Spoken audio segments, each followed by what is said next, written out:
si Rizatanas Ontiveros na nagsasabing siya ay sumusuporta sa karapatang pantao, ay siyang lumabag sa karapatan ng malayang pananalita sa pamamagitan ng pagsasampa ng cyber libel cases laban doon sa mga vloggers na di umano ay nagkalat nung testimonya ni alias Rene na nagsasabi na siya ay binayaran para tumayong testigo laban kay Pastor Kibuloy, kay PRRD at kay Inday Sara Duterte. Lumabas na po ang tunay na anyo ni Rizatanas Ontiveros.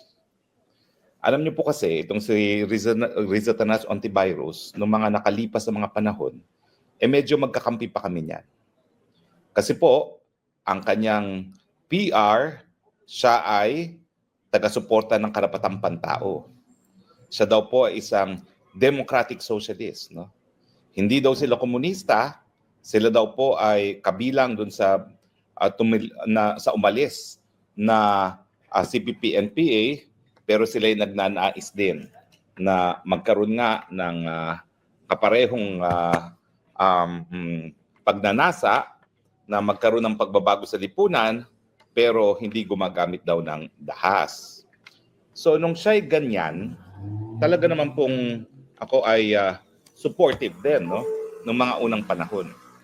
Yung mga panahon ni Gloria Macapagal-Arroyo, nakapunta pa yan sa bahay ko, no? At kami palaging nakikipag-ugnayan kasi nga ako yung tumatayong abogado ng impeachment doon sa impeachment ni Gloria Macapagal-Arroyo, no? Now, ang pagkakaintindi ko ay pareho kami na nagsasalita, nangangalaga sa karapatan ng malayang pananalita kasi isa talaga sa pinaka-importanting karapatan sa isang demokrasya ang karapatan ng malayang pananalita. In fact, kung naniniwala kayo sa Biblia na ang tayo po bilang mga tao ay hinugi sa imahe ng Panginoon, isa sa talagang kakaiba sa pagkatao natin ay yung karapatan na makapagsalita, karapatan na mag-communicate, karapatan na magkaroon ng speech. At sa pamamagitan ng speech, tayo po ay nakaka-impluwensya sa pag-iisip ng ibang tao dahil alam natin na kapag tayo nakapagsasalita, tayo nagkakaroon ng palitan ng ideya. Lang ideya natin na nasa ating isipan, nagagawa nating salita at napapakalat natin yung ideya na yan. Kaya naman po napakahalaga ng karapatan ng malayang pananalita ay dahil sa pamamagitan ng malayang merkado ng ideya, sa pamamagitan ng malayang pananalita, talaga namang tayo makakahanap ng solusyon sa ating mga pang-araw-araw na suliranin. Kaya nga po, sa lahat ng demokrasya, bukod pa sa karapatan ng mabuhay, dahil naman po talaga ang pinaka-importanting kalayaan, siguro po ang kalayaan ng malayang pananalita ang pinaka-importante kasi kung walang malayang pananalita, walang po pwedeng magkaroon ng solusyon sa ating mga problema. At ang mangyayari, meron lang ilang-ilan na magkakaroon ng monopolya sa solusyon ng ating mga problema. Pag meron pong monopolya kung sino ang makakabigay ng solusyon sa ating problema, diktadurya ang labas. Dahil yung ideya lang nila, yung punto de vista lang ang masusunod. So kaya po talagang napaka-importante ng kalayaan ito. At kaya nung kailan na kami sinupil sa dahig, ako'y nag-react. Hindi po ako nakisawsaw sa mga personal na alitan, pero ako'y nanindigan na walang po pwedeng manupil sa aking karapatan ng malayang pananalita. Hindi ako nasupil ni Marcos Jr., hindi ako nasupil ni Marcos Sr. At mas mabuti pa talagang patayin na lang ako dahil hindi po ako tatahimik dahil napaka-importante nitong kalayaan na ito. In fact, itong kalayaan ng malayang pananalita, importante po yan na yung mga merong ibang punto de vista, mabigyan ng karapatan na magsalita dahil baka naman yung mga nagsasabi ng minority view, yung mga nasa minorya, sila ang merong solusyon. Hindi po natin alam. Kaya hayaan natin magkaroon ng malayang merkado ng ideya at sa pamamagitan ng malayang merkado ng ideya, dyan po talaga magkakaroon ng solusyon. Ika nga na isang kaso, no? Yung kapangyarihan ng katotohanan, ang paghahanap sa katotohanan ay nakabase sa kakayahan ng isang ideya na matanggap sa isang malayang merkado ng ideya. Ano naman ang kinalaman dito sa sinasabi kong lumabas na ang tunay na anyo ni Ristanas Ontiveros? Well, dahil ang kanyang PR nga po, mula nung siya ay nasa Congress hanggang siya ay tumakbo ng Senado, siya daw po ay para sa karapatang pantao. Pero ano po ang nabalita kahapon lamang? Si Ristanas Ontiveros na nagsasabing siya ay sumusuporta sa karapatang pantao, ay siyang lumabag sa karapatan ng malayang pananalita sa pamamagitan ng pagsasampa ng cyber libel cases laban doon sa mga vloggers na di umano ay nagkalat nung testimonya ni alias Rene na nagsasabi na siya ay binayaran para tumayong testigo laban kay Pastor Kibuloy, kay PRRD at kay Inday Sara Duterte. Bakit ko po sinasabi na ang pagsampa ng isang cyber libel ay patunay na ikaw ay kalaban ng karapatang pantao? Well, unang-una, meron po akong legal na basihan. Nadulog na po natin ito sa UN Committee on Human Rights. At ito yung kaso ng Adonis versus Republic of the Philippines. Doon po sa Adonis versus Republic of the Philippines, ito po yung reporter na pinakulong ng nasirang speaker ng Kamara de Representante, matinding katunggali ni Tatay Digong, si dating Speaker Nograles.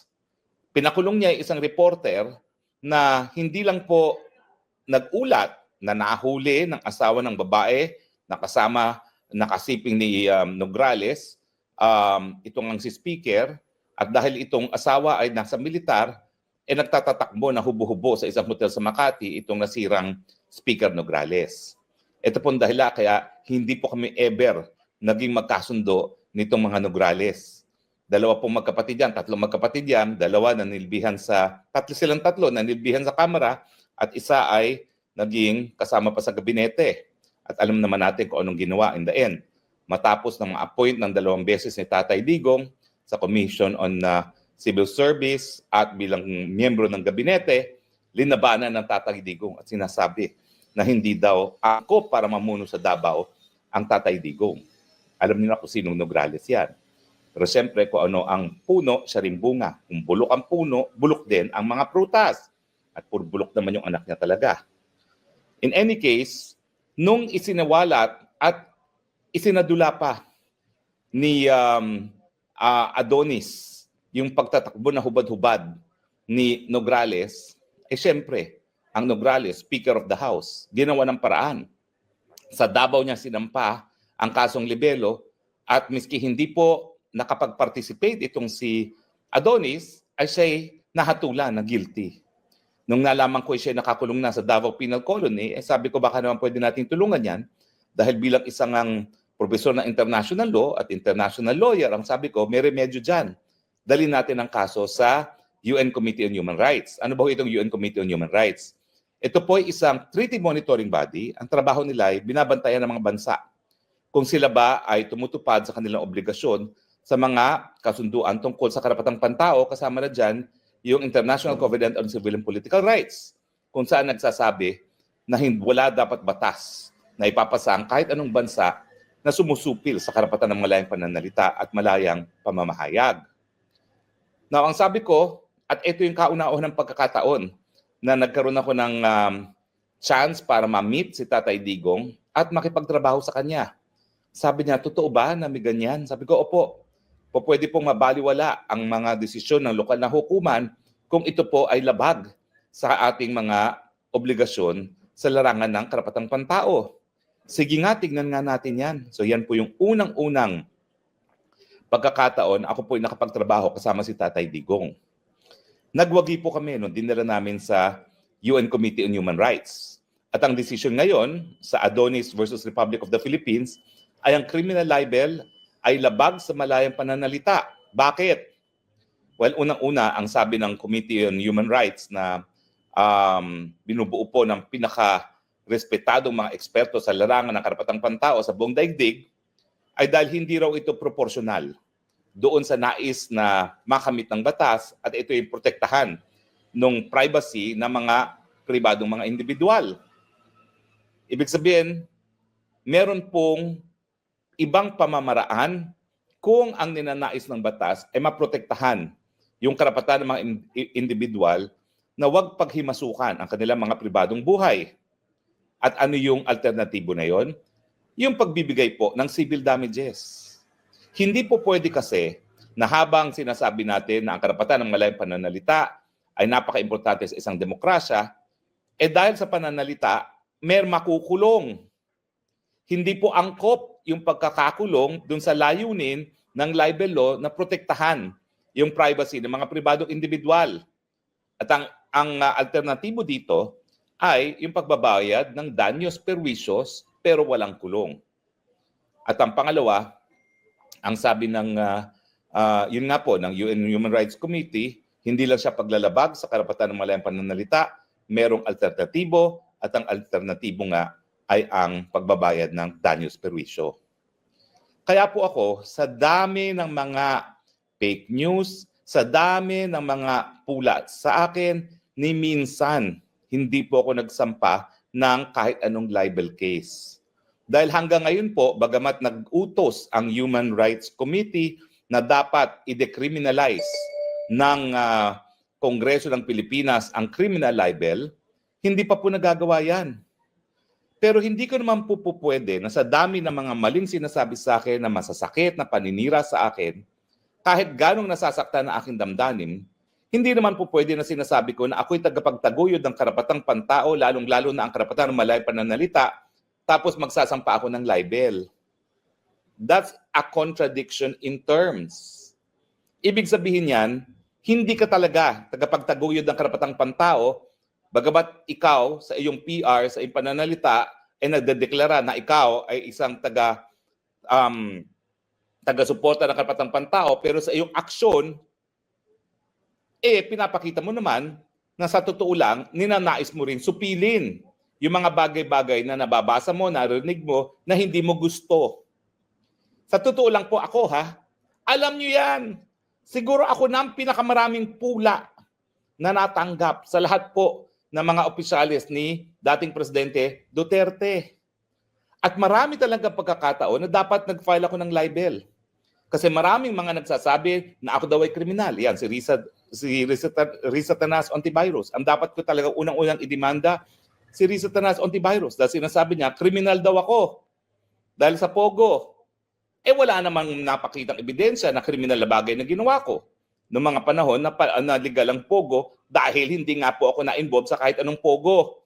Abogado lang po ako ng isang kumpanya na nagpaupa sa isang Pogo. So talagang ako, kung ako ay hindi seryoso sa aking pagtataguyod ng karapatang pantao, ang una ko ng dinimanda for libel, Risa Tanas Ontiveros, dahil siya ang unang-unang nagbibintang sa akin ng isang krimen. Huy, miski yan ay nakabinbin ngayon sa korte dahil yan ay isang tanim kaso hanggang hindi napapatunayan na ako'y nagkasala, I am presumed innocent. Pero dahil nga wala naman siyang pakialam sa karapatang pantao, yung Risa Tanas na yan, ay sasabihin, kriminal yan si Harry Roque nagtatago. Huy! Kung ikaw ay talagang tagapagtaguyod ng karapatang pantao, pangangalagaan mo ang karapatan ng asylum. So yung mga pinagsasabi na dapat ako umuwi sa kabila ng pagigipit na alam mo namang ginagawa sa akin ng iyong kakamping Marcos Jr., yan nagpapatunay din talaga na hindi ka tagapagtaguyod ng karapatang pantao. Sabi nga ng iba sa social media, che! Di ba, no? Che! Take ka! Plastic! Di ba?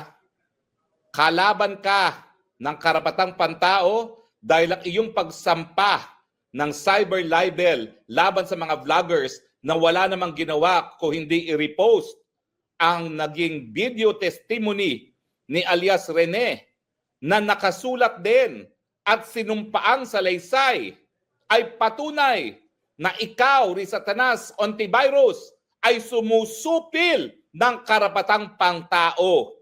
Na ikaw ay kabahagi ngayon ng diktadoryang Marcos Jr.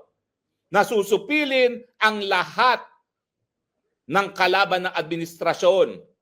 Na ikaw, Risa Tanas Ontiveros, bagamat ang simula mo ay tagapagtaguyod ng karapatang pantao, ay ngayon kabahagi na ng malawakang panunupil ng karapatan ng mga mamamayang Pilipino. Evidence, cyber libel cases filed against the vloggers. Anong intention mo sa pagsasampa ng mga cyber libel na yan? Di ba dahil nais mong ipakulong yung mga nagkalat ng testimonya ni alias Rene na nagpapakita, at ito naman ay sinumpaang salaysay din, na ikaw ay nagbayad para siya ay magsinungaling sa Senado at sa hukuman upang madawit ang mga inosente sa isang non-bailable offense na syndicated trafficking gaya ng sa iyong mga paratang na guilty rin ako dyan na wala naman kahit anong ebidensya. Next time magsabi kang umuwi ako, sabihin mo sa akin anong ebidensya. Isiwalat mo kung anong iyong ebidensya. Huwag kang magtatago sa pagiging senador. Ang hamon mo pa, sige humarap ka sa Senado. Bakit? Inatrasan ba kita? Meron ka bang nakuha nung 3 beses sa pagharap ko sa inyo? 2 beses sa pagharap ko sa inyo? Di ba wala? Hindi ka nga makasagot pag ako sumagot Ang gusto mo, tumahimik lang ako ng tumahimik. At ikaw lang magdakdak ng magdakdak. Dahil binabasa mo lang naman ang dinadakdak mo at hindi mo naman naintindihan ang sinasabi mo. Di ba? Ngayon, sa iyong pagsampa ng cyber libel, lahat yung mga goody-goody friends mo, hindi na maitatanggi. Lahat kayo manunupil ng karapatang pantao dahil ang cyber libel sang-ayon sa UN Committee on Human Rights ay labag sa karapatan ng malayang pananalita. You are a human rights violator. Shame on you. Bukod pa doon sa ginagawa mong nagtatanim testigo, nagtatanim ebidensya, sang-ayon kay alias Rene. Sabi mo, magsasampa ka ng kaso labang kay Rene, ba't di mo gawin? Para mapatunayan mo na hindi mo ang gawain yan. Pero yun na nga paano mo naman hindi mapapaniwalaan ng isang tao na nabayaran na nakapagtestigo na pinoprotektahan na ng gobyerno? Pero dahil nga, yung tawag ng konsyensya, nagsiwalat ng katotohanan. At ano naman ang mahihita mo kung mapakukulong mo nga itong mga vloggers na ito? Sa tingin mo ba, kung yung mga vloggers na dinimanda mo ay makukulong, matatahimik na yung buong bansa sa pagtatanong? Totoo ba yan, Riza Tanas Ontivirus, na nagtatanim ebidensya ka, nagtatanim testigo ka? Alam mo kasi, ang dami ng desisyon na sinabi ng Korte Suprema. Pag ikaw, taong gobyerno, huwag kang balat sibuyas. Kung hindi mo matanggap ang mga pagpupula sa iyo at may karapatan ang mga taong bayan bilang tagabayad ng buwis na ikaw ay pulaan, huwag kang maggobyerno. Hindi ka naman pinilit maging senador. Gustong-gusto mo nga, 3 beses ka natalo bago ka naging senador. Tapos hindi ka makatanggap ng pula sa taong bayan. The truth shall set you free. Kung walang katunayan, walang katunayan yung tanim ebidensya mo, malalaman at malalaman din natin yan. Pero nasasaktan ka kasi in the first place, wala pang enough na basihan para ikaw ay paniwalaan talaga ng taong bayan. Dahil kung ikaw sa mulat-mula ay pinagkakatiwalaan, sa unang beses pa lang na pagtakbo mo sa Senado, panalo ka na. Dahil ikaw naman, palagi kang kakampi ng administrasyon. Nung ikaw'y kongresista, oo, hindi ka talaga kakampi ng administrasyon. Pero siyempre, nanalo ka bilang senador dahil kakampi ka ni Noynoy Aquino, di ba? Hindi mo naman matatanggi yan. At pinagsasabi nga na dapat pag-aralan kung paano mo nagamit yung PhilHealth. Na alam naman natin na ang pondo ng PhilHealth hanggang ngayon ay ginagamit sa lahat ng bagay except para sa kalusugan ng mga mamamayan. Nais mong supilin ang mga pula sa iyo dahil alam mo sa mulat-mula, hindi ka tanggap ng taong bayan. nahalal ka lang dahil nagkaroon ka ng sapat na pera, sapat na endorsement ng isang administrasyon na nakaupo, kaya ikaw nahalal. Yun ang katotohanan. Kaya gusto mong patahimikin lahat ng iyong mga kritiko ngayon. Dahil kung hindi yan ang talagang pakay mo, hindi ka magdidemanda ng cyber libel. Dahil malinaw na malinaw, kung ikaw ay talagang tagapagtaguyod ng karapatang pantao, alam mo na ang cyber libel ay panunungpil ng karapatang pantao. Ngayon, malinaw na ha. Hindi lang sang-ayon kay alias Rene na binaboy mo ang proseso ng Senado sa pamamagitan ng pamimili ng testimonya. Sana nga mapatunayan mong hindi katotohanan yan. Dahil kung hindi, dagok yang hindi lang sa iyo, kundi sa institusyon ng Senado. Sa ating demokrasya, mantakin mo. Halos sagrado ang Senado, tapos bababuyin mo sa pamamagitan ng tanim ebidensya. At ngayon, wala nang kaduda-duda sa pagsampa mo ng cyber libel. Kalaban ka ng karapatang pantao. At yun nga mga kababayan, anong masasabi niyo sa balitang ito? Maaring ihayag ang inyong opinyon at kuro-kuro sa comment section sa ibaba. Huwag din kalimutang mag-like, mag-subscribe at mag-share sa bidyong ito.